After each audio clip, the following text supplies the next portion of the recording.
Welcome to this lesson on deep comparison in JavaScript. In today's session, we'll explore how to determine if two values, including complex objects, are deeply equivalent. This involves comparing properties, nested structures, and even data objects to ensure their equality.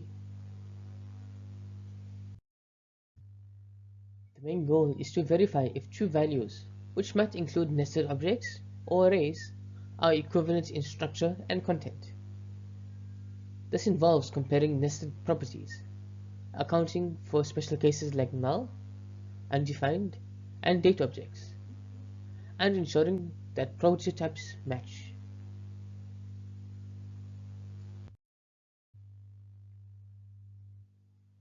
This function begins by checking for strict equality between two values.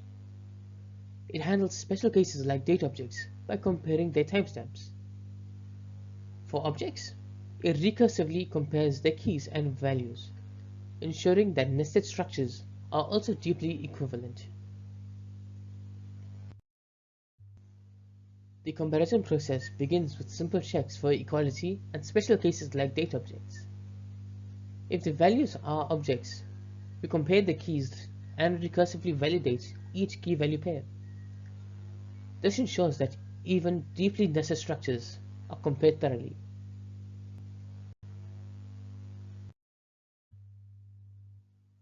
This table demonstrates how the equals function works with various inputs. It correctly identifies equality for objects with matching properties and values, while flagging mismatches in values or missing keys as unequal.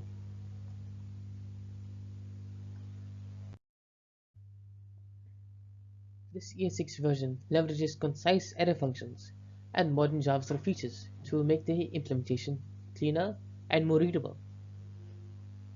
It maintains the same logic while adhering to contemporary coding standards.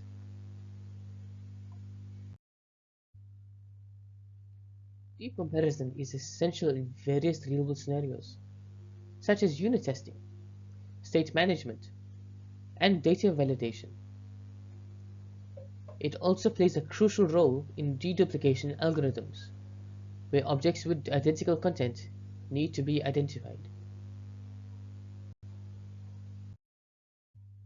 In conclusion, this deep comparison function is robust, handling edge cases and nested structures effectively. It finds applications in testing, state management, and validation tasks, making it a versatile tool for developers. Thank you for watching. If you enjoyed this video, please make sure to like, share, and subscribe for more JavaScript tutorials. I'll see you in the next one.